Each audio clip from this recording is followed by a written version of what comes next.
Chairman Sanders likes to keep things on time here. I like that too. I'm from the logistics of business. Enjoyed our conversation yesterday.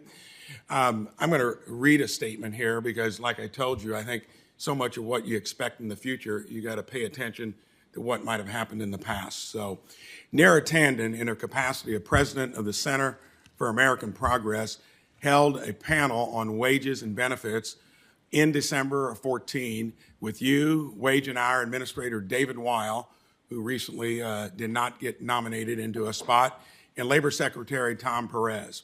On this panel, and I'm quoting what you said, just this last term, the governor of California signed a bill that creates a concept of client-employer that gets to the whole fissured workplace that David Weil has talked so much about.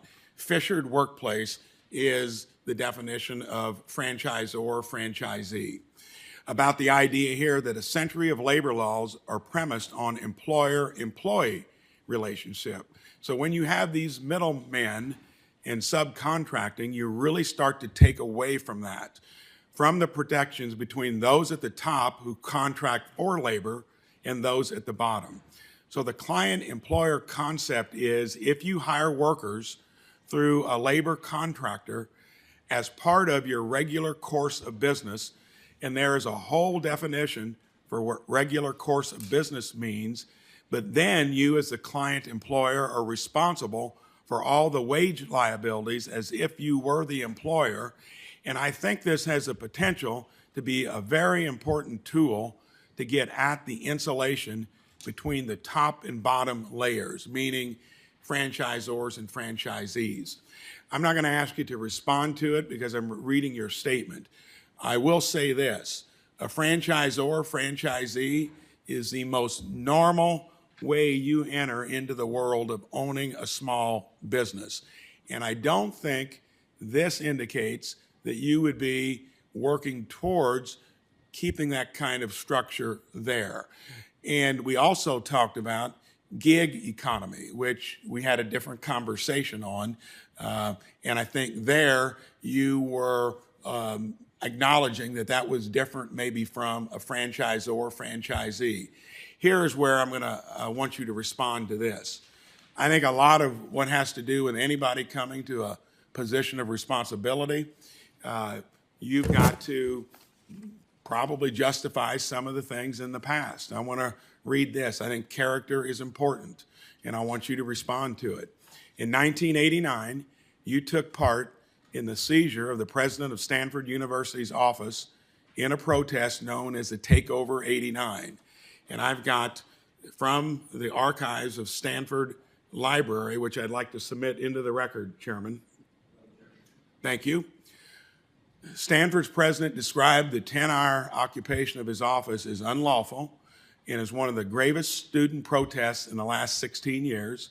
3 years after the takeover '89 at Stanford, you were a key participant of the Griswold Nine, a group of radicals that seized and occupied a Harvard dean's office. In 1995, you told the LA Times, I guess, well, I was arrested, but you know well, in the end, all the charges were dropped. Please comment on that. That's on your record. It's in the archives of the Stanford Library. How can that possibly be something that would make us feel confident about you filling this spot? Thank you very much, Senator. Thank you for the time that you spent with me. I know we had a lively discussion, and I appreciate your questions, and I'm going to try to address them. If I may just say, Senator, one of the first cases I ever had was a case involving garment workers who'd been trafficked into the country and forced to work behind barbed wire and under armed guard for as long as 18 hours a day. What we discovered in that case was it was not just their captors who had a role in that. There were contractors up the chain who knew about what was happening. But you wouldn't generalize that into an example that would be descriptive of franchisors and franchisees.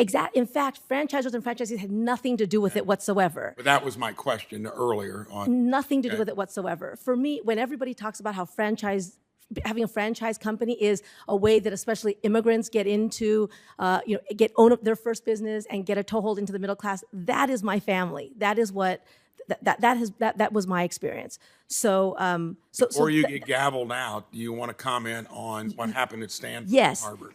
Just one more thing. The client-employer is a concept of state law, not a federal law, and I will assure this committee that my fidelity to federal law is complete. Okay, so we're talking about what happened in 1989. So, okay. Senator, let me just say this. I don't know if this is responsive, and I know you can stop me if it's not. I have an anecdote to share with you about this, which is, and my memory may be fuzzy about this, but at my Harvard graduation, the dean of the law school, Dean Robert Clark, who was the dean during the sit-in, actually said at the graduation ceremony that it was good to see Julie Su sitting in my office talking about how to address the issues that she sat in about in her first year rather than sitting in again. I share that with you because I do think there are many ways to make change. There are many ways to make the world a better place. And I have been somebody who sits down at the table and is willing to talk to anyone who the past and find is generally common ground. predictive of the future. So thank you. Thank you. Senator Smith.